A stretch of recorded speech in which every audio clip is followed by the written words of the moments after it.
ವೀಕ್ಷಕರೇ ನಮಸ್ಕಾರ. ಬ್ರೇಕಿಂಗ್ ಬಸ್ಗೆ ಸ್ವಾಗತ. ನಾನು ರಾಘವೇಂದ್ರ ಗುಡಿ. ಇವತ್ತು ಮತ್ತೊಂದು ಹೀನಾಯವಾದಂಥ ಸೋಲನ್ನು ಟೀಮ್ ಇಂಡಿಯಾ ಕಂಡಿದೆ. ಆ ಬ್ಲೂ ಜರ್ಸಿ ಇದ್ದದ್ದು ಆ ವೈಟ್ ಜರ್ಸಿ ಹಾಕಿದಾಗ, ಯಾವುದೇ ಜರ್ಸಿ ಹಾಕಲಿ, ಬ್ಲೂ ವೈಟ್ ಏನೇ ಕಲರಲ್ಲಿ ಜರ್ಸಿ ಹಾಕಿದರೂ ರಿಸಲ್ಟ್ ಒಂದೇ ಬರ್ತಾ ಇದೆ, ಹೆಚ್ಚಾನೆಚ್ಚು ಸೋಲು ಅಥವಾ ಅತ್ಯಂತ ಪ್ರಯಾಸದ ಗೆಲುವು. ಭಾರತ ಕ್ರಿಕೆಟ್ ತಂಡ ಈ ರೀತಿಯಾಗಿ ಇತ್ತ ಅಥವಾ ಏನು ಬದಲಾವಣೆ ಆಯಿತು? ಕಳೆದ ಕೆಲ ವರ್ಷಗಳಿಂದ ಏನು ಅಂಥ ದೊಡ್ಡ ಬದಲಾವಣೆ ಆಗಿದ್ದು? ಆಗ ಒಂದೇ ಒಂದು ಹೆಸರು ಇಲ್ಲಿ ಮುನ್ನೆಲೆಗೆ ಬರುವಂಥದ್ದು ಗೌತಮ್ ಗಂಭೀರ್. ನಿಸ್ಸಂಶಯವಾಗಿ ಆ್ಯಸ್ ಎ ಬ್ಯಾಟರ್, ಒಬ್ಬ ತಂಡದ ಪ್ಲೇಯರ್ ಆಗಿದ್ದಾಗ, ಭಾರತ ತಂಡವನ್ನು ಪ್ರತಿನಿಧಿಸುವಂಥ ಸಂದರ್ಭದಲ್ಲಿ, ಭಾರತ ವಿಶ್ವಕಪ್ ಗೆಲ್ಲುವಂಥ ಸಂದರ್ಭ ಬಂದಾಗ ಮಹೇಂದ್ರ ಸಿಂಗ್ ಧೋನಿಯವರ ನೇತೃತ್ವದಲ್ಲಿ ದೊಡ್ಡ ಪಾತ್ರವನ್ನು ಅವತ್ತು ಗಂಭೀರ್ ಕೂಡ ವಹಿಸಿರ್ತಾರೆ. ಆದರೆ ಅವರ ಮನಸ್ಸಿನಲ್ಲಿ ಒಂದು ನೋವು ಕಾಣ್ತಾ ಇರುತ್ತೆ. ಕೊನೆ ಬಾಲ್ನಲ್ಲಿ ಸಿಕ್ಸರ್ ಹೊಡೆದಂಥ ಧೋನಿಗೆ ಸಿಕ್ಕಷ್ಟು ಜನಪ್ರಿಯತೆ ನನಗೆ ಸಿಗಲಿಲ್ಲ, ನನಗೆ ಸರಿಯಾದ ರೀತಿಯಲ್ಲಿ ಒಂದು ಸೆಂಡ್ ಆಫ್ ಸಿಗಲಿಲ್ಲ. ಆ ರೀತಿಯಾಗಿ ಆ ನೋವಿನಲ್ಲಿ ಕೊರಗ್ತಾ ತಾನು ಅದೇ ಆಗಿ ಹೋಗ್ಬಿಟ್ರ ಗಂಭೀರ್ ಅನ್ನುವಂಥ ಪ್ರಶ್ನೆಗೆ ಈಗ ಉತ್ತರಗಳನ್ನು ಹುಡುಕುವಂಥ ಸಮಯ ಬಂದಿದೆ.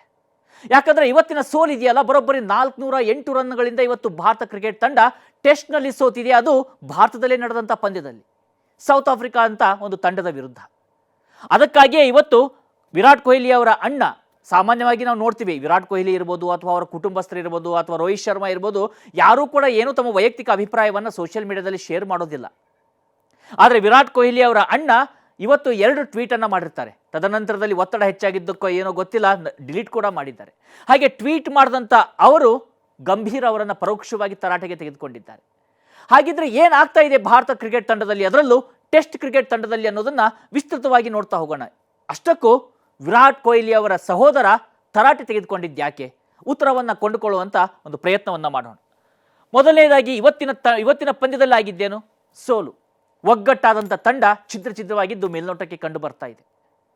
ಅತ್ಯಂತ ಸಕ್ಷಮವಾಗಿ ತಂಡವನ್ನು ಮುನ್ನಡೆಸ್ತಿದ್ರು ಒಂದು ಸಂದರ್ಭದಲ್ಲಿ ವಿರಾಟ್ ಕೊಹ್ಲಿ. ರೋಹಿತ್ ಶರ್ಮಾ ಕೂಡ ಅಷ್ಟೇ ಸಕ್ಷಮ ಒಂದು ನಾಯಕತ್ವವನ್ನು ಕೊಟ್ಟರು. ಆದರೆ ಆ ಭಾರತೀಯ ಕ್ರಿಕೆಟ್ ತಂಡದಲ್ಲಿ, ಅದರಲ್ಲೂ BCCIನಲ್ಲಿ ಏನಾಯಿತೋ ಗೊತ್ತಿಲ್ಲ. ಗೌತಮ್ ಗಂಭೀರ್ ಬಂದ ಬಳಿಕ ಇದ್ದಕ್ಕಿದ್ದಂತೆ ಅತ್ಯಂತ ನಂಬಿಕಸ್ಥ ಆಟಗಾರರನ್ನು ಅನ್ಸೆರೆಮೋನಿಯಸ್ಲಿ ಆಗಿ, ಈಗ ಸಚಿನ್ ತೆಂಡೂಲ್ಕರ್ ಕೂಡ ಗಾಡ್ ಆಫ್ ಕ್ರಿಕೆಟ್ ಅನ್ನಿಸ್ಕೊಳ್ತಾರೆ.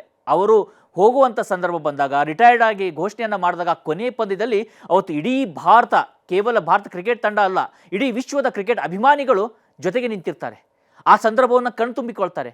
ಅಂತಹ ಒಂದು ವಿದಾಯ ರೋಹಿತ್ ಶರ್ಮಾ ಅವರಿಗೆ ಬೇಡವಾಯ್ತಾ? ವಿರಾಟ್ ಕೊಹ್ಲಿ ಅವರಿಗೆ ಸಿಗದೇ ಹೋಯ್ತಾ? ಅದರ ಹಿಂದೆ ಯಾರಿದ್ದಾರೆ? ಹೀಗೆ ಸಾಕಷ್ಟು ಪ್ರಶ್ನೆಗಳು ಬರ್ತಾ ಇತ್ತು.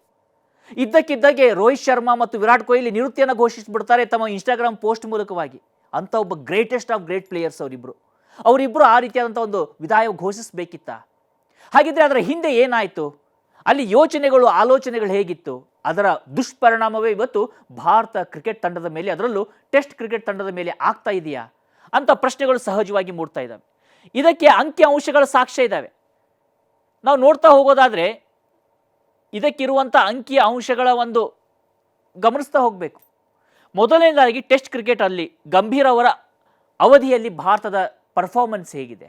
ಇಲ್ಲಿ ನೋಡಿ, 18 ಟೆಸ್ಟನ್ನು ಆಡಲಾಗಿದೆ. ಅದರಲ್ಲಿ ಕೇವಲ 7 ಗೆಲುವು. ಆ 7ರಲ್ಲೂ 2 ಗೆಲುವು ಬಾಂಗ್ಲಾದೇಶದ ವಿರುದ್ಧ ಬಂದಿದ್ದು. ಉಳಿದಂಥ 10 ಸೋಲುಗಳು, 2 ಡ್ರಾ ಆಗಿದೆ.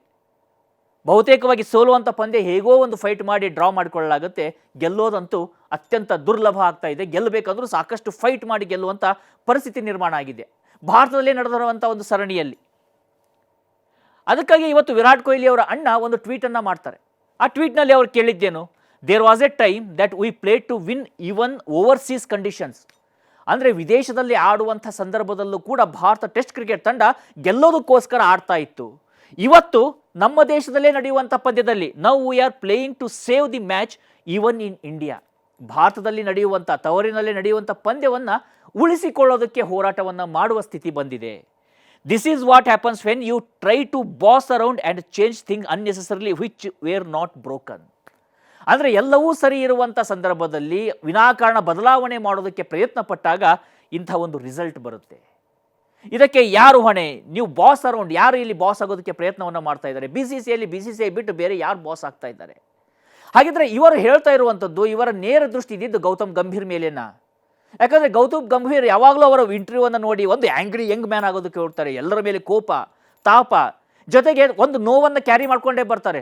ನನಗೆ ಹಾಗಾಗಲಿಲ್ಲ, ನನಗೆ ಅವತ್ತು ಕ್ರೆಡಿಟ್ ಸಿಗಲಿಲ್ಲ, ಇವರಿಗೆ ಕ್ರೆಡಿಟ್ ಸಿಗಲಿಲ್ಲ, ಅವ್ರಿಗೆ ಕ್ರೆಡಿಟ್ ಸಿಕ್ತು. ಆ ಕ್ರೆಡಿಟ್ ವಿಚಾರನೇ ತಲೆಯಲ್ಲಿ ತುಂಬಿಕೊಂಡಿರುವಂಥ ವ್ಯಕ್ತಿ ತಂಡದಲ್ಲಿ ಕಂಪ್ಲೀಟಾಗಿ ಬದಲಾವಣೆ ಮಾಡೋದಕ್ಕೆ ಮುಂದಾಗ್ತಾರೆ. ಇವರು ಇನ್ನೊಂದು ಟ್ವೀಟನ್ನು ಮಾಡಿ ಅಲ್ಲಿ ಡೀಟೇಲ್ಸನ್ನು ಕೊಟ್ಟಿರ್ತಾರೆ. ಅದರಲ್ಲಿ ಅವ್ರು ಕೇಳಿದ್ದೇನು, ಇವತ್ತು ಸೌತ್ ಆಫ್ರಿಕಾ ತಂಡ ಒಂದು ಅತ್ಯಂತ ಪ್ರಾರಂಭಿಕ ಒಂದು ಬ್ಯಾಟ್ಸ್ಮನ್ಸ್ಗಳು, ಪ್ರಭಾವಿಯಾಗಿರ್ತಕ್ಕಂಥ ಪ್ರಾರಂಭಿಕ ಬ್ಯಾಟ್ಸ್ಮನ್ಗಳು, ಮಿಡಲ್ ಆರ್ಡರ್, ಅತ್ಯುತ್ತಮವಾದಂಥ ಬೌಲರ್ಸ್, ವಿಕೆಟ್ ಕೀಪರ್ ಎಲ್ಲರನ್ನ ಕರೆದುಕೊಂಡು ಬಂದರೆ ಭಾರತ ತಂಡ ಮಧ್ಯದಲ್ಲಿ 3ನೇ ಕ್ರಮಾಂಕದಲ್ಲಿ ಸ್ಪಿನ್ನರ್ನ ಆಡಿಸುತ್ತೆ, ಇನ್ನೊಂದು ಯಾವುದೋ ಸಂದರ್ಭದಲ್ಲಿ ಮತ್ತಾರನ್ನ ಆಡಿಸುತ್ತೆ. ಒಂದು ಸರಿಯಾದ ರೀತಿಯ ನಿರ್ವಹಣೆಯೇ ಇಲ್ಲಿ ಇಲ್ಲ, ಎಲ್ಲರನ್ನೂ ಆಲ್ರೌಂಡರ್ ಮಾಡೋದಕ್ಕೆ ಹೋಗುವಂಥ ಪ್ರಯತ್ನಗಳು ಕಾಣಿಸ್ತಾ ಇದ್ದಾವೆ ಅಂತೇಳಿ ಅವರು ಮತ್ತೊಂದು ಬಾರಿ ತರಾಟೆಗೆ ತೆಗೆದುಕೊಂಡಿದ್ರು. ಯಾಕಂದರೆ ಎಲ್ಲರಿಗೂ ನೋವಾಗುತ್ತೆ. ಇದು ಭಾರತ ಕ್ರಿಕೆಟ್ ತಂಡ, ಅದರಲ್ಲೂ ಭಾರತ ಅದು ಕ್ರಿಕೆಟ್ ತಂಡವಾಗಿರಲಿ ಅಥವಾ ಏನೇ ಆಗಿರಲಿ, ಸೋಲೋದನ್ನು ಭಾರತೀಯರು ಬಯಸೋದಿಲ್ಲ. ಸಾಕಷ್ಟು ನೋವಾಗುತ್ತೆ. ಆ ನೋವನ್ನು ವಿಕಾಸ್ ಕೊಹ್ಲಿ ಅವರು ಕೂಡ ತೋಡಿಕೊಂಡಿದ್ರು. ಆದರೆ ನಂತರದಲ್ಲಿ ಅವೆರಡು ಟ್ವೀಟ್ಗಳನ್ನು, ಅವರು ಪೋಸ್ಟ್ಗಳನ್ನು ಡಿಲೀಟ್ ಮಾಡಿದ್ದಾರೆ. ಇನ್ನು ನಾವಿಲ್ಲಿ ಪ್ರಮುಖವಾಗಿ ಗಮನಿಸಬೇಕು, ವಿರಾಟ್ ಕೊಹ್ಲಿ ಮತ್ತು ರೋಹಿತ್ ಶರ್ಮಾ ಇವರಿಬ್ಬರೂ ರಿಟೈರ್ಡ್ ಆಗೋದಕ್ಕಿಂತ ಮುಂಚಿತವಾಗಿ ಇದೇ ಗೌತಮ್ ಗಂಭೀರ್ ಅವರ ಒಂದು ಕೋಚ್ ಇದ್ದಂಥ ಸಂದರ್ಭದಲ್ಲಿ ಭಾರತ ತಂಡದ ಪರ್ಫಾರ್ಮೆನ್ಸ್ ಹೇಗಿರುತ್ತೆ, ಇದು ಆಗಸ್ಟ್ 2024ರಿಂದ ಮೇ 2025 ಅವಧಿಯಲ್ಲಿ ಓವರಾಲ್ ಆಗಿ ಒಂದು 10 ಪಂದ್ಯಗಳನ್ನು ಆಡಲಾಗುತ್ತೆ. ಅದರಲ್ಲಿ 5 ಪಂದ್ಯಗಳನ್ನು ಗೆಲ್ಲಲಾಗುತ್ತೆ, 4 ಡ್ರಾ ಆಗುತ್ತೆ, 1 ಮಾತ್ರ ಸೋಲಾಗಿರುತ್ತೆ ಇವರಿಬ್ಬರು ಇದ್ದಂಥ ಸಂದರ್ಭದಲ್ಲಿ. ಅದೇ ಅವರು ನಿವೃತ್ತಿ ಆಗ್ತಾರೆ ಜೂನ್ನಿಂದ ನವೆಂಬರ್ ಅವಧಿಯನ್ನು ಗಮನಿಸೋಣ. ಕಳೆದ 5 ತಿಂಗಳ ಅವಧಿಯಲ್ಲಿ ಈ 2025ರಲ್ಲಿ ಆಡಿರುವಂಥ 8 ಪಂದ್ಯದಲ್ಲಿ 2 ಗೆಲುವು, 5 ಸೋಲು, 1 ಡ್ರಾ ಆಗುತ್ತೆ. ಇಲ್ಲಿ ನೇರವಾಗಿ ಕಾಣಿಸ್ತಾ ಇದೆ ರೋಹಿತ್ ಶರ್ಮಾ, ವಿರಾಟ್ ಕೊಹ್ಲಿ ಅವರ ಅನುಪಸ್ಥಿತಿ ಅವರ ರಿಟೈರ್ಮೆಂಟ್ ಪ್ಲಾನನ್ನು ಸರಿಯಾಗಿ ಮಾಡದೆ ಕೇವಲ ತನಗೆ ಮನಸ್ಸಿಗೆ ಬಂದಂಥವ್ರನ್ನ ಕರೆದುಕೊಂಡು ಬರೋದು, ಮನಸ್ಸಿಗೆ ಬಂದವ್ರನ್ನ ತಂಡದಲ್ಲಿ ಆಡಿಸಿ ಅವರನ್ನು ನಾನು ವಿರಾಟ್ ಕೊಹ್ಲಿ ಮಾಡ್ತೀನಿ, ಸಚಿನ್ ತೆಂಡೂಲ್ಕರ್ ಮಾಡ್ತೀನಿ, ರೋಹಿತ್ ಶರ್ಮಾ ಮಾಡ್ತೀನಿ, ಮಹೇಂದ್ರ ಸಿಂಗ್ ಧೋನಿ ಮಾಡ್ತೀನಿ ಅಂತೇಳಿ ಹಠಕ್ಕೆ ಬಿದ್ದು ಯಾರ್ಯಾರನ್ನು ಕರೆದುಕೊಂಡು ಬಂದು ತಂಡದಲ್ಲಿ ಸೇರಿಸಿದಾಗ ಏನಾಗುತ್ತೆ ಅನ್ನೋದಕ್ಕೆ ಇಲ್ಲಿ ಉದಾಹರಣೆ ಕೇವಲ ಕಳೆದ 6 ತಿಂಗಳಲ್ಲಿ ಕಾಣಿಸ್ತಾ ಇದೆ. ಬದಲಾವಣೆ ಜಗದ ನಿಯಮ, ಬದಲಾವಣೆ ಆಗಬಾರ್ದು ಅಂತಲ್ಲ, ಆದರೆ ಕೊಹ್ಲಿ ಮತ್ತು ರೋಹಿತ್ ಶರ್ಮಾ ಅಂತ ಬ್ಯಾಟ್ಸ್ಮನ್ಸ್ಗಳು ಹೊರ ಹೋಗಬೇಕಾದಾಗ ಅವರ ಜಾಗವನ್ನು ಯಾರು ಫಿಲ್ ಮಾಡ್ತಾರೆ, ಅದಕ್ಕೆ ಬೇಕಾದಂಥ ಟ್ರೈನ್ ಆದಂಥವ್ರು ಇದ್ದಾರಾ, ಇದ್ದಕ್ಕಿದ್ದಾಗೆ ಕರೆದುಕೊಂಡು ಬಂದು ಯಾರನ್ನೋ ಕ್ಯಾಪ್ಟನ್ ಮಾಡುವಂಥದ್ದು, ಯಾಕೆ ಆ ರೀತಿಯಾದಂಥ ಒಂದು ದುಡುಕು ನಿರ್ಧಾರವನ್ನು ತೆಗೆದುಕೊಳ್ಳಲಾಯಿತು ಅನ್ನುವಂಥ ಪ್ರಶ್ನೆಗಳು ಸಹಜವಾಗಿ ಮೂಡುತ್ತೆ. ಹಾಗಿದ್ರೆ ಗೌತಮ್ ಗಂಭೀರ್ ಅವರು ಈಗ ಆಲ್ರೆಡಿ 19 ಪಂದ್ಯದಲ್ಲಿ ಕೋಚ್ ಆಗಿದ್ದಾರೆ ಟೆಸ್ಟ್ನಲ್ಲಿ.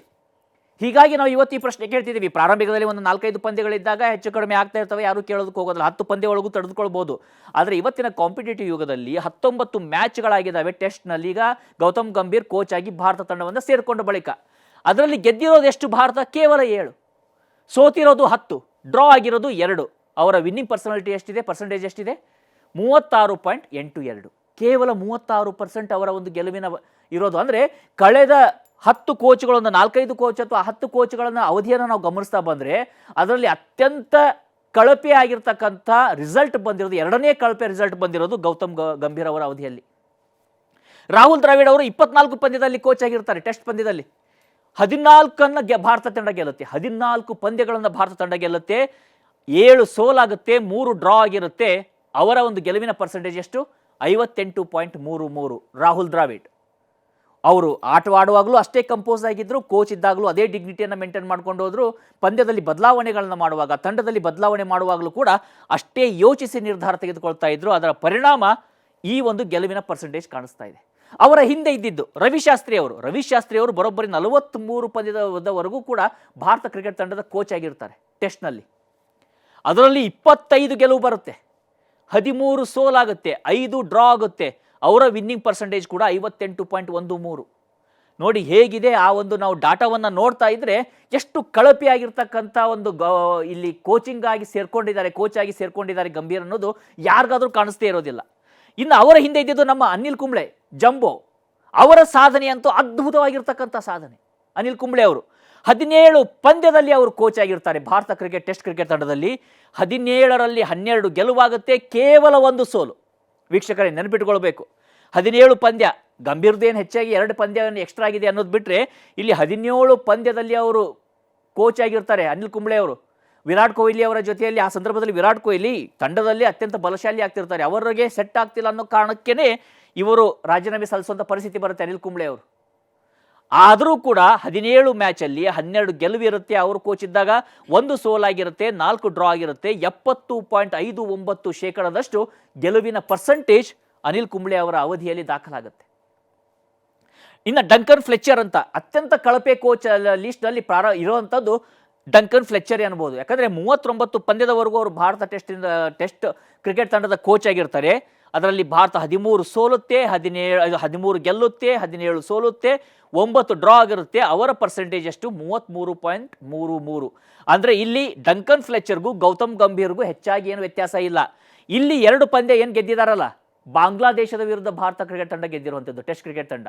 ಬಾಂಗ್ಲಾದೇಶದ ವಿರುದ್ಧ ಗೆಲ್ಲದೇ ಇದ್ದಿದ್ರೆ ಇದಕ್ಕಿಂತ ಕಳಪೆ, ಡಂಕನ್ ಫ್ಲೆಚರ್ಗಿಂತ ಕಳಪೆ ಇದು ಗೌತಮ್ ಗಂಭೀರ್ ಅವರ ಸ್ಥಿತಿ ಇರ್ತಾ ಇತ್ತು. ಅದಾದಮೇಲೆ Gary Kirsten, one of the most lovable ಆದಂಥ ಒಬ್ಬ ಕೋಚ್ ಅವರು ಭಾರತ ಕ್ರಿಕೆಟ್ ತಂಡದಲ್ಲಿ, ಅವರು ಮತ್ತು ಜಾನ್ ರೈಟ್. ಆ ಗ್ಯಾರಿ ಕರ್ಸ್ಟನ್ ಕೂಡ 33 ಪಂದ್ಯದಲ್ಲಿ ಭಾರತ ಟೆಸ್ಟ್ ಕ್ರಿಕೆಟ್ ತಂಡದಲ್ಲಿ ಕೋಚ್ ಆಗಿರ್ತಾರೆ. ಆ 33ರಲ್ಲಿ 16 ಭಾರತ ಗೆಲ್ಲುತ್ತೆ, 6 ಸೋಲಾಗುತ್ತೆ, 11 ಡ್ರಾನ್ ಆಗುತ್ತೆ, 48.49% ಅವರ ಒಂದು ವಿನ್ನಿಂಗ್ ಪರ್ಸೆಂಟೇಜ್ ಇರೋದು ಗ್ಯಾರಿ ಕರ್ಸ್ಟನ್ದು. ಇನ್ನು ಗ್ರೇಗ್ ಚಾಪೆಲ್ 18 ಪಂದ್ಯ. ಈ Greg chapel, junior Greg chapel ಅಂತ ಇವತ್ತು ಜನ ಕರೀತಾ ಇದ್ದಾರೆ ಗೌತಮ್ ಗಂಭೀರ್ನ. ಈ ದಾಖಲೆಯನ್ನು ನೋಡ್ತಾ ಇದ್ರೆ senior Greg chapel Gautam Gambhir ಆದಂಗೆ ಕಾಣಿಸ್ತಾ ಇದೆ. ಯಾಕಂದ್ರೆ 18 ಟೆಸ್ಟ್ ಪಂದ್ಯದಲ್ಲಿ ಅವರು ಭಾರತ ಕ್ರಿಕೆಟ್ ತಂಡದ ಕೋಚ್ ಆಗಿರ್ತಾರೆ ಗ್ರೇಗ್ ಚಾಪೆಲ್. ಅದರಲ್ಲಿ 7 ಭಾರತ ಗೆಲ್ಲುತ್ತೆ, 4 ಸೋಲಾಗುತ್ತೆ, 7 ಡ್ರಾ ಆಗುತ್ತೆ. ಅವರ ವಿನ್ನಿಂಗ್ ಪರ್ಸೆಂಟೇಜ್ ಕೂಡ 38.89, ಗೌತಮ್ ಗಂಭೀರ್ಗಿಂತ ಹೆಚ್ಚಾಗಿದೆ. ಇನ್ನು ಜಾನ್ ರೈಟ್ 52 ಪಂದ್ಯದಲ್ಲಿ ಭಾರತ ಟೆಸ್ಟ್ ಕ್ರಿಕೆಟ್ ತಂಡದಲ್ಲಿ ಅವರು ಕೋಚ್ ಆಗಿರ್ತಾರೆ. 52ರಲ್ಲಿ 21 ಭಾರತ ಗೆಲ್ಲುತ್ತೆ, 15 ಸೋಲಾಗುತ್ತೆ, 16 ಡ್ರಾ ಆಗುತ್ತೆ. ಅವರ ವಿನ್ನಿಂಗ್ ಪರ್ಸೆಂಟೇಜ್ ಕೂಡ 40.38. ಇಲ್ಲಿ ಯಾರಾದರೂ ಕೇಳ್ಬೋದು, ಕೋಚ್ ಏನು ಮಾಡೋಕ್ಕಾಗತ್ತೆ ರೀ, ಅಲ್ಲಿ ಆಡಬೇಕಾದಂಥವ್ರು ಪ್ಲೇಯರ್ಸ್ ಅಲ್ಲ. ಖಂಡಿತವಾಗಿ ನಿಜ ಅದು. ಆದರೆ ಕೋಚ್ ಕೂಡ ಅಲ್ಲಿ ಒಂದು ಆಯ್ಕೆ ಪ್ರಕ್ರಿಯೆ ಭಾಗವಾಗಿರ್ತಾರಲ್ಲ, ಯಾವ ತಂಡವನ್ನು ತೆಗೆದುಕೊಂಡು ಹೋಗಬೇಕು. ನೀವೀಗ ಕೋಚಿಂಗ್ ಸ್ಟಾಫ್ ಬರುವಾಗ ಇಂಟ್ರ್ಯೂ ಮಾಡಲಾಗುತ್ತೆ, ಅವ್ರನ್ನ ಕೇಳಲಾಗುತ್ತೆ, ನೀವು ಹೇಗೆ ಇಲ್ಲಿ ಯಾರ್ಯಾರನ್ನು ಬಳಸ್ಕೋಬೇಕಂತಿದ್ದೀರಿ, ತಂಡದಲ್ಲಿ ಏನು ಬದಲಾವಣೆ ಮಾಡಬೇಕಂತಿದ್ದೀರಿ. ಇನ್ಫ್ಯಾಕ್ಟ್ ಗೌತಮ್ ಗಂಭೀರ್ ಮುಂಚೆನೇ ಕಂಡೀಷನ್ ಹಾಕಿದ್ರಂತೆ BCCIಗೆ, ನಾನು ಹೇಳ್ದಾಗ ಕೇಳಿದ್ರೆ ಮಾತ್ರ ನಾನು ಕೋಚ್ ಆಗ್ತೀನಿ ಅಂತ. ಓಕೆ, ಒಂದು ಒಳ್ಳೆ ಯಂಗ್ ಬ್ಲಡ್ ಬರುತ್ತೆ, ಭಾರತ ಕ್ರಿಕೆಟ್ ತಂಡದಲ್ಲಿ ಏನೋ ಒಂದು ಕ್ರಾಂತಿ ಆಗುತ್ತೆ ಅಂತೇಳಿ BCCI ಕೂಡ ನಂಬಿರೋ ಸಾಧ್ಯತೆ ಇದೆ.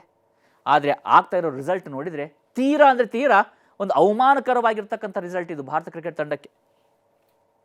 ಯಾಕಂದರೆ ನಾವು ಈ ಒಂದು ಇನ್ನು ಪ್ರಮುಖವಾದಂಥ ಒಂದು ಅಂಶಗಳನ್ನ ಕೂಡ ನಾವಿಲ್ಲಿ ಗಮನಿಸಬೇಕು. ಗೌತಮ್ ಗಂಭೀರ್ ಅವ್ರನ್ನ ಸುಮ್ಮನೆ ಟಾರ್ಗೆಟ್ ಮಾಡ್ತಿಲ್ಲ ಅಥವಾ ಅವ್ರ ಬಗ್ಗೆ ಮಾತನಾಡ್ತಿಲ್ಲ. ಪ್ರಮುಖ ಸರಣಿಗಳು ಬಾಂಗ್ಲಾದೇಶದ ವಿರುದ್ಧ ತವರಿನಲ್ಲಿ ಆದಿದ್ದು 2ರಲ್ಲಿ 2 ಭಾರತ ಗೆಲ್ಲುತ್ತೆ. ಇದೊಂದೇ 100% ಸಾಧನೆ ಅನ್ಬೋದು. ನೋಡಿ, ನ್ಯೂಜಿಲೆಂಡ್ ವಿರುದ್ಧ ತವರಿನಲ್ಲಿ 0-3 ಅಂದರೆ 3 ಪಂದ್ಯದಲ್ಲಿ 3 ಸೋತೋಗುತ್ತೆ ಭಾರತ ಕ್ರಿಕೆಟ್ ತಂಡ. ಗೌತಮ್ ಗಂಭೀರ್ ಕೋಚ್ ಆಗಿ ಬಂದಾಗ 32 ವರ್ಷಗಳಲ್ಲಿ ಮೊದಲ ಬಾರಿಗೆ ತವರಿನಲ್ಲಿ ವೈಟ್ ವಾಶ್ ಆದಂಥ ಒಂದು ಘಟನೆ ಅದು. ವರ್ಷಗಳಾಗಿರ್ತವೆ ಅಂಥ ಒಂದು ಸೋಲನ್ನು ಭಾರತ ಕ್ರಿಕೆಟ್ ತಂಡ ಅನುಭವಿಸಿ. ಅದಾದಮೇಲೆ ಆಸ್ಟ್ರೇಲಿಯಾ ವಿರುದ್ಧ ಬಾರ್ಡರ್ ಗವಾಸ್ಕರ್ ಟ್ರೋಫಿ, ಅದರಲ್ಲೂ ಕೂಡ 4 ಪಂದ್ಯ ಆಗುತ್ತೆ, 1 ಮಾತ್ರ ಭಾರತ ಗೆಲ್ಲುತ್ತೆ, 3 ಸೋಲಾಗುತ್ತೆ. ಇನ್ನು ಇಂಗ್ಲೆಂಡ್ ವಿರುದ್ಧ ಟವರ್ನಲ್ಲಿ ಆಗಿದ್ದು 3 ಭಾರತ ಗೆಲ್ಲುತ್ತೆ, 2 ಸೋಲಾಗುತ್ತೆ. ಅದು ಭಾರತದಲ್ಲಿ ನಡೆದಿರುವಂಥದ್ದು ಪಂದ್ಯ. ಇನ್ನು ವೆಸ್ಟ್ ಇಂಡೀಸ್ ವಿರುದ್ಧ 1-1, ಒಂದು ಅವ್ರು ಗೆಲ್ತಾರೆ, ಒಂದು ಇವ್ರು ಗೆಲ್ತಾರೆ, ಡ್ರಾ ಆಗುತ್ತೆ. ಇನ್ನು ಅತ್ಯಂತ ಕಡಿಮೆ ರನ್ಸ್, ಇದು ಕೂಡ ಕಳಪೆಯಾಗಿರುವಂಥದ್ದು ಅದೇ ನ್ಯೂಜಿಲೆಂಡ್ ವಿರುದ್ಧ ಇಲ್ಲಿ ಬೆಂಗಳೂರಲ್ಲಿ ನಡೆದಂಥ ಪಂದ್ಯ ಕೇವಲ 46 ರನ್ಗಳಿಗೆ ಆಲ್ಔಟ್ ಆಗುತ್ತೆ ಭಾರತ ಕ್ರಿಕೆಟ್ ತಂಡ. ಅಂದರೆ ಅದು ಯಾವ ರೀತಿಯಾದಂಥ ವಾತಾವರಣ, ಒಂದು ಟಾಕ್ಸಿಕ್ ವಾತಾವರಣವನ್ನು ತಂಡದಲ್ಲಿ ನಿರ್ಮಾಣ ಮಾಡಿದ್ರು ಅಥವಾ ಮಾಡಲಾಗಿದೆ. ಗೌತಮ್ ಗಂಭೀರ್ ಪ್ಲಸ್ ಯಾರು ಗೊತ್ತಿಲ್ಲ, ಎಲ್ಲರೂ ಸೇರಿ ಮಾಡಿದ್ರ ತಂಡದಲ್ಲಿ ಅನ್ನುವಂಥದ್ದನ್ನು ಈ ಒಂದು ರಿಸಲ್ಟ್ಗಳು ತೋರಿಸ್ತಾ ಇದ್ದಾವೆ. ತಂಡದಲ್ಲಿ ಒಗ್ಗಟ್ಟಿಲ್ಲ ಅಂದರೆ ಎಲ್ಲಿ ಗೆಲುವಾಗೋದಕ್ಕೆ ಸಾಧ್ಯ ಆಗುತ್ತೆ. ಅದಕ್ಕೆ ಇವತ್ತು ವಿರಾಟ್ ಕೊಹ್ಲಿ ಅವರ ಅಣ್ಣ ಇಷ್ಟು ದೊಡ್ಡ ಮಟ್ಟದಲ್ಲಿ ಒಂದು ತರಾಟೆಗೆ ತೆಗೆದುಕೊಂಡಿದ್ದು ಬಹಿರಂಗವಾಗಿ. ಏನು ಮಾಡ್ತಾ ಇದ್ದೀರಾ ನೀವು ತಂಡದನ್ನು, ಭಾರತ ಕ್ರಿಕೆಟ್ ತಂಡದವನ್ನು ಏನು ಮಾಡ್ತಾ ಇದ್ದೀರಿ ನೀವು ಅಂತೇಳಿ. ಇವತ್ತಿನ ತಂಡವನ್ನು ನೋಡ್ತಾ ಇದ್ದರೆ ಒಬ್ರದ್ದು ಫಿಟ್ನೆಸ್ ಇಲ್ಲ, ಬೌಲಿಂಗ್ ಸರಿ ಮಾಡ್ತಾ ಇಲ್ಲ, ಬೌಲಿಂಗ್ ಡಿಪಾರ್ಟ್ಮೆಂಟ್ ಕಂಪ್ಲೀಟಾಗಿ ಹೋಗಿ ಬುಮ್ರಾ ಮೇಲೆ ಹಾಕಲಾಗುತ್ತೆ.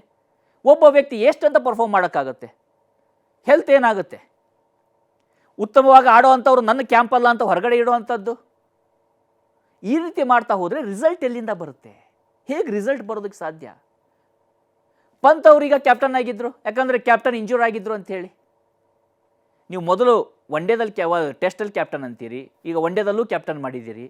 ಆ ಕ್ಯಾಪ್ಟನ್ಸಿಯ ಭಾರವನ್ನು ಶುಭ್ಮನ್ ಗಿಲ್ ರೀತಿಯಾಗಿರ್ತಕ್ಕಂಥ ಒಬ್ಬ ಪ್ರತಿಭಾವಂತ ಪ್ಲೇಯರ್ ಇನ್ನೂ ಆಡೋದಿದೆ, ಅನುಭವವನ್ನು ಪಡೆದುಕೊಳ್ಳುವಂಥದ್ದಿದೆ, ಅವಕಾಶ ಕೊಡ್ತೀವಿ ಅಂತೇಳಿ ಅವ್ರ ಮೇಲೆ ಅತಿ ಭಾರವನ್ನು ಹಾಕ್ತೀರಿ. ಶ್ರೇಯಸ್ ಅಯ್ಯರ್ ರೀತಿಯಾಗಿರ್ತಕ್ಕಂಥ ಬ್ಯಾಟ್ಸ್ಮನ್ಸ್ಗಳನ್ನು ಹೊರಗಡೆ ಇಡ್ತೀರಿ. ಆ ವ್ಯಕ್ತಿ ಯಾವುದೇ ತಂಡ ಸೀರೀಸಲ್ಲಿ ಒನ್ಡೇಯಲ್ಲಿ ಕರೀತೀರಿ, ಅವ್ರು ಪರ್ಫಾರ್ಮ್ ಮಾಡ್ತಾರೆ, ಹೋಗ್ತಾರೆ. ಬರೀ ಒನ್ಡೇಗೆ ಇಷ್ಟೇ ಸೀಮಿತನ ಒಬ್ಬ ವ್ಯಕ್ತಿ. ಆ್ಯಕ್ಚುಲಿ ಕ್ಯಾಪ್ಟನ್ ಆಗುವಂಥ ಎಲ್ಲ ಗುಣವನ್ನು ಶ್ರೇಯಸ್ ಅಯ್ಯರ್ಗೆ ಇದಾವೆ ಅಂತ ಎಲ್ಲರೂ ಹೇಳ್ತಾರೆ, ಆದರೆ ಅವರನ್ನು ನೆಗ್ಲೆಕ್ಟ್ ಮಾಡಲಾಗುತ್ತೆ. ಮೊಹಮ್ಮದ್ ಶಮಿ ಅದ್ಭುತವಾದಂಥ ಪರ್ಫಾರ್ಮೆನ್ಸನ್ನು ತವರಿನಲ್ಲೂ ಕೊಟ್ಟಿದ್ದಾರೆ, ಹೊರಗಡೆನೂ ಕೊಟ್ಟಿದ್ದಾರೆ, ಅವರನ್ನು ಸೇರಿಸೋದೇ ಇಲ್ಲ. ನಿರಂತರವಾದಂಥ ಅವಕಾಶ ಸಿರಾಜಿಗೆ ಸಿಗ್ತಾ ಇರುತ್ತೆ. ಸರ್ಫರಾಜ್ ಕೇವಲ ಕೆಲ ಪಂದ್ಯವನ್ನು ಆಡಿಸಿದ್ದು ಹೊರಗಡೆ ಕೂಡಿಸಲಾಯಿತು. ಏನು ಆಗ್ತಾ ಇದೆ ತಂಡದಲ್ಲಿ? ಯಾರು ಟೆಸ್ಟ್ ಪ್ಲೇಯರ್ಸ್? ಇವತ್ತಿನ ಪೂಜಾರಿ ಯಾರಿದ್ದಾರೆ? ಇವತ್ತು ರಾಹುಲ್ ದ್ರಾವಿಡ್ ಯಾರಿದ್ದಾರೆ ತಂಡದಲ್ಲಿ? ಇವತ್ತಿನ ಸಚಿನ್ ತೆಂಡೂಲ್ಕರ್ ಯಾರು? ಇವತ್ತಿನ ವಿರಾಟ್ ಕೊಹ್ಲಿ ಯಾರಿದ್ದಾರೆ ತಂಡದಲ್ಲಿ? ಮ್ಯಾಚ್ ವಿನ್ನರ್ ಅನಿಲ್ ಕುಂಬ್ಳೆ ಯಾರು? ಯಾರು ಕಾಣಿಸ್ತಾ ಇಲ್ಲ. ಆಸ್ಟ್ರೇಲಿಯಾ ವಿರುದ್ಧ ಐತಿಹಾಸಿಕ ಗೆಲುವನ್ನು ಭಾರತ ಸಾಧಿಸಿದಾಗ ಲಕ್ಷ್ಮಣ್ ಮತ್ತು ದ್ರಾವಿಡ್ ಅವರ ಪಾರ್ಟ್ನರ್ಶಿಪ್ ಫಾಲೋ ಆನ್ ಬಂದರೂ ಕೋಲ್ಕತ್ತಾದಲ್ಲಿ ಗೆಲ್ತಾರೆ, ಚೇಸ್ ಮಾಡ್ತಾರೆ, ಅವ್ರಿಗಿಂತ ದೊಡ್ಡ ಟಾರ್ಗೆಟನ್ನು ಸೆಟ್ ಮಾಡ್ತಾರೆ. ಅವ್ರಿಗೆ ಚೇಸ್ ಮಾಡೋಕೆ ಆಗದೇ ಇರೋ ಹಾಗೆ ಭಾರತ ತಂಡ ಗೆಲ್ಲುತ್ತೆ ಅಲ್ಲಿ, ಫಾಲೋ ಆನ್ ಪಡೆದುಕೊಂಡ ನಂತರ ಕೂಡ. ಯಾರಿದ್ದಾರೆ ಇವತ್ತು? ವಿ.ವಿ.ಎಸ್. ಲಕ್ಷ್ಮಣ್, ರಾಹುಲ್ ದ್ರಾವಿಡ್. ಈ ತಂಡದಲ್ಲಿ ಯಾರು ಕಾಣಿಸ್ತಾ ಇದ್ದಾರೆ ನಿಮಗೆ? ಇವತ್ತಿನ ಹರ್ಭಜನ್ ಸಿಂಗ್ ಯಾರು ಇದ್ದಾರೆ? ಇಲ್ಲ ಅಂತಲ್ಲ, ಅವರನ್ನು ಸರಿಯಾಗಿ ಬಳಕೆ ಮಾಡಿಕೊಳ್ಳಲಾಗ್ತಾ ಇದೆಯಾ? ಎಲ್ಲಿದೆ ಪ್ಲಾನಿಂಗ್? ಯಾವ ರೀತಿಯಾದಂಥ ಪ್ಲಾನಿಂಗ್ ಆಗ್ತಾ ಇದ್ದಾವೆ? ಬೌಲಿಂಗ್ ಕೋಚ್ ಕೆಲಸ ಏನು? ಒಂದೇ ದಿನದಲ್ಲಿ 10 ವಿಕೆಟನ್ನು ಕಳೆದ ಇಷ್ಟು ಪಂದ್ಯಗಳಲ್ಲಿ ಎಷ್ಟು ಬಾರಿ ಪಡೆದುಕೊಂಡಿದ್ದಾರೆ ಗೌತಮ್ ಗಂಭೀರ್ ಅವರ ನೇತೃತ್ವದಲ್ಲಿ? ಯಾರು ಇದಕ್ಕೆ ಉತ್ತರವನ್ನು ಕೊಡುವಂಥವ್ರು? ಸರಿಯಾಗಿ ಕೆಲಸವನ್ನು ಮಾಡಬೇಕು, ಸರಿಯಾಗಿ ತಂಡವನ್ನು ಕಟ್ಟಬೇಕು. ಕಟ್ಟೋಕ್ಕಾಗದೇ ಇದ್ದರೆ ಅವರನ್ನು ಅಲ್ಲಿ ಇರೋದಕ್ಕೆ ಅರ್ಹತೆ ಏನಿದೆ? ಇವತ್ತು ಪ್ರೆಸ್ ಮೀಟ್ ಆಗುತ್ತೆ, ಅಲ್ಲೂ ಎಷ್ಟು ದಾಷ್ಟ್ಯದಿಂದ ಮಾತನಾಡ್ತಾರೆ ಗೌತಮ್ ಗಂಭೀರ್ ಅಂದರೆ, ಈ ಸೋಲು ಸಾಮೂಹಿಕವಾಗಿದ್ದು. ಹೌದು, ಗೆಲುವು ಸಾಮೂಹಿಕವಲ್ವಾ? ಸಾಮೂಹಿಕವಾದಂಥ ಸೋಲನ್ನು ಎಲ್ಲರೂ ಹೊಣೆಯನ್ನು ಹೊರಬೇಕಾದಾಗ ಆ ತಂಡವನ್ನು ಕಟ್ಟದವ್ರು ಯಾರು? ಆ ತಂಡಕ್ಕೆ ಇಷ್ಟು ಸೋಲುಗಳು ನಿರಂತರವಾಗಿ, ನಾನು ಹೇಳ್ತಾ ಇದ್ನಲ್ಲ ನಿಮ್ಮ ಡಾಟಾದಲ್ಲಿ, 19 ಪಂದ್ಯದಲ್ಲಿ 8 ಸೋಲಾಗುತ್ತೆ, 10 ಸೋಲಾಗುತ್ತೆ. ಸೋಲಿನ ಪರ್ಸೆಂಟೇಜೇ ಜಾಸ್ತಿ ಆಗ್ತಾ ಇದೆ. ಅಷ್ಟು ಸೋಲಾಗ್ತಾ ಇದ್ರು ಯಾಕೆ ಸ್ಕ್ರೂಟಿನಿ ಆಗ್ತಾ ಇಲ್ಲ? ಇವತ್ತು ನೋಡಿ, ಒನ್ ಡೇದಲ್ಲಿ ಯಾರು ಆಡ್ತಾರೋ, 2020 ಯಾರು ಆಡ್ತಾರೋ, ಟೆಸ್ಟ್ನಲ್ಲಿ ಯಾರಿದ್ದಾರೋ, ಯಾರು ರಿಲೇಟ್ ಆಗ್ತಿಲ್ಲ, ಯಾರು ಗೊತ್ತೂ ಆಗ್ತಾ ಇಲ್ಲ. ಇವತ್ತು ಪ್ರೆಸ್ ಮೀಟ್ನಲ್ಲಿ ಮಾತನಾಡ್ತಾ ಇರ್ತಾರೆ, ಅವರೇ ಸ್ವತಃ ಹೇಳ್ತಾರೆ, ನೋಡಿ ಸೋಲು ಗೆಲುವನ್ನು ಒಬ್ಬರ ಮೇಲೆ ಹಾಕಬಾರ್ದು, ಈ ಸೋಲಿನ ಹೊಣೆಯನ್ನು ತಂಡದಲ್ಲಿರೋರು ಎಲ್ಲರೂ ಹೊರಬೇಕು. ಜೊತೆಗೆ ನನಗೆ ಶೋಕಿಲಾಲ ಕ್ರಿಕೆಟರ್ಸ್ ಬೇಡ ಅಂತ, ಐ ಡೋಂಟ್ ವಾಂಟ್ ಫ್ಲಾಂಬಾಯಂಟ್ ಕ್ರಿಕೆಟರ್ಸ್ ಅಂತ. ಯಾರನ್ನು ಟಾರ್ಗೆಟ್ ಮಾಡ್ತಿರೋದು ಈ ವ್ಯಕ್ತಿ? ಫ್ಲಾಂಬಾಯಂಟ್ ಯಾರಿದ್ದಾರೆ? ಆಕಾಶ್ ದೀಪ್ ಇದ್ದಾರಾ? ಅರ್ಶ್ದೀಪ್ ಇದ್ದಾರಾ? ಅದರಲ್ಲಿ ಎಷ್ಟು ಜನರನ್ನ ಟೆಸ್ಟ್ ಆಡಿಸಲಾಗುತ್ತೆ? ಮುಂದಿನ ಪ್ಲ್ಯಾನ್ಸ್ಗಳೇನಿದ್ದಾವೆ? ಯಾರನ್ನು ಸೇರಿಸ್ಕೊಳ್ತಿದ್ದೀರಿ? ಇಲ್ಲಿ ಪರ್ಫೆಕ್ಟ್ ಓಪನರ್ಸ್ ಯಾರಿದ್ದಾರೆ? ಒನ್ ಡೌನ್ ಅತ್ಯಂತ ಇಂಪಾರ್ಟೆಂಟ್ ಆಗಿರ್ತಕ್ಕಂಥದ್ದು, ಒನ್ ಡೌನ್ ಯಾರು ಬರ್ತಾರೆ? ನಮಗೆ ನೆನಪಿರ್ಬೋದು, ಸಚಿನ್ ತೆಂಡೂಲ್ಕರ್ ಸೇವಾಗ ಬರ್ತಾ ಇದ್ದಾಗ ಒನ್ ಡೌನಲ್ಲಿ ಬರೋದಕ್ಕೆ ಗಂಗೂಲಿ ಇರ್ತಿದ್ರು, ಇಲ್ಲಾಂದರೆ ರಾಹುಲ್ ದ್ರಾವಿಡ್ ಬರ್ತಿದ್ರು, ನಂತರದಲ್ಲಿ ವಿ.ವಿ.ಎಸ್. ಲಕ್ಷ್ಮಣ್ ಇರ್ತಿದ್ರು. ಒಂದು ಲೀಸ್ಟ್ ಬರ್ತಾ ಇತ್ತು ಯಾರ್ಯಾರು ಬರಬೇಕು ಯಾವ ಟೈಮಲ್ಲಿ. ಅದೇ ರೀತಿಯಾಗಿ ಧೋನಿ ಬಂದಾಗಲೂ ಕೂಡ, ಕೊಹ್ಲಿ ಇದ್ದಾಗಲೂ ಕೂಡ ಓಪನಿಂಗ್ ಬ್ಯಾಟ್ಸ್ಮನ್ ಆಗ್ತಿದ್ದಂಗೆ ಒನ್ ಡೌನಲ್ಲಿ ಕೊಹ್ಲಿ ಬರ್ತಾ ಇದ್ರು. ಚೇಸ್ ಅಂತಿದ್ದಾಗ ಚೇಸ್ ಮಾಸ್ಟರ್ ಆಗ್ತಿದ್ರು, ನಿಲ್ತಾ ಇದ್ರು. ರೋಹಿತ್ ಶರ್ಮಾನು ಕೂಡ ಅಷ್ಟೇ, ತಾವು ಬರ್ತಿದ್ದಾಗೆ ತನ್ನ ಕೆಲಸವನ್ನು ತಾವು ಮಾಡ್ತಾ ಇದ್ರು. ಈ ಯಾರಿದ್ದಾರೆ ಆ ಥರ? ಎಲ್ಲಿ? ಹಾಗಿದ್ರೆ ನೀವು ಇದ್ದಕ್ಕಿದ್ದ ಹಾಗೆ ಯಾಕೆ ಹೊರಗಡೆ ಕೂಡಿಸಿದ್ರಿ? ಯಾಕೆ ರಿಟೈರ್ಮೆಂಟ್ ಘೋಷಣೆ ಮಾಡೋ ಹಾಗೆ ಮಾಡಿದ್ರಿ? ಅವರಿಗೂ ಕೂಡ ಯಾವುದೋ ಒಂದು ಅತಿ ದೊಡ್ಡ ಗೆಲುವಾದಾಗ ಅಥವಾ ಒಂದು ತಂಡದಲ್ಲಿ ಬಂದು ಆ ಗ್ರೌಂಡ್ನಲ್ಲಿ ಅವರು ರಿಟೈರ್ಮೆಂಟ್ ಘೋಷಣೆ ಮಾಡ್ಬೋದಿತ್ತಲ್ವ? ನಿಮ್ದು ಯಾರ್ದು ಕೈವಾಡೋದ್ರಲ್ಲಿ ಇಲ್ಲ ಅಂದರೆ.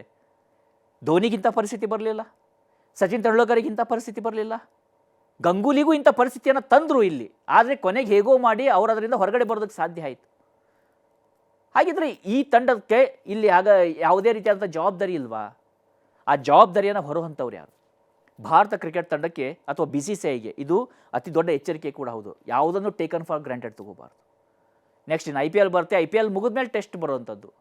ಟೆಸ್ಟ್ ಆಲ್ರೆಡಿ ಕ್ರಿಕೆಟ್ ನಶಿಸಿ ಹೋಗ್ತಾ ಇದೆ ಅಂತಾರೆ, ಆದರೆ ಆ ಟೆಸ್ಟ್ ಇಲ್ಲ ಅಂದರೆ ಕ್ವಾಲಿಟಿ ಪ್ಲೇಯರ್ಸ್ ಹೇಗೆ ಬರೋದಕ್ಕೆ ಸಾಧ್ಯ ಆಗುತ್ತೆ? 100 ಜನ ಪ್ಲೇಯರ್ಸ್ ಬರ್ತಾರೆ, 100 ಜನ ಹೋಗ್ತಾರೆ. ಆದರೆ ಭಾರತ ತಂಡವನ್ನು ಮುಂದೆ ನಿಂತು ಮುನ್ನಡೆಸಿಕೊಂಡು ಗೆಲುವನ್ನು ಕೊಡುವಂಥವ್ರು ಎಷ್ಟು ಜನ ಪ್ಲೇಯರ್ಸ್ಗಳು ಇವತ್ತು ಕಾಣಿಸ್ತಾ ಇದ್ದಾರೆ? ರಿಷಬ್ ಪಂತ್ಗೆ ಅವಕಾಶ ಸಿಗ್ತಾ ಇದೆ, ನೋ ಡೌಟ್ ಸಿಗಲಿ, ಆದರೆ ಅವರು ಆ ಜವಾಬ್ದಾರಿಯನ್ನು ಹೊತ್ತು ಬ್ಯಾಟಿಂಗನ್ನು ಮಾಡ್ತಾ ಇದ್ದಾರಾ? ಪ್ರಶ್ನೆಗಳನ್ನು ಕೇಳಲೇಬೇಕಾಗುತ್ತೆ. ಆ ಪ್ರಶ್ನೆಗಳಿಗೆ ಉತ್ತರವನ್ನು BCCI ಕೊಡುತ್ತೋ ಇಲ್ಲ ಗೊತ್ತಿಲ್ಲ, ನೀವು ಕಮೆಂಟ್ ಬಾಕ್ಸ್ನಲ್ಲಿ ಕೊಡ್ಬೋದು. ನಿಮಗೇನು ಅನಿಸುತ್ತೆ ಈ ತಂಡದ ಪರ್ಫಾರ್ಮೆನ್ಸನ್ನು ನೋಡಿದರೆ? ವಿರಾಟ್ ಕೊಹ್ಲಿ ಅವರ ಅಣ್ಣ ಈ ರೀತಿಯಾಗಿ ಒಂದು ತರಾಟೆಗೆ ತೆಗೆದುಕೊಂಡಿದ್ದು ಸರಿ ಅನಿಸುತ್ತಾ? ಸರಿ ಅನಿಸ್ಲಿ ಅಥವಾ ತಪ್ಪು ಅನಿಸ್ಲಿ, ನಿಮ್ಮ ಅಭಿಪ್ರಾಯವನ್ನು ಕಮೆಂಟ್ ಬಾಕ್ಸ್ನಲ್ಲಿ ತಿಳಿಸ್ತೀರಿ. ಇದೇ ರೀತಿಯಾದಂಥ ಕಾರ್ಯಕ್ರಮಗಳಿಗೆ ನೋಡ್ತೀರಿ ನ್ಯೂಸ್ 18 ಕನ್ನಡ.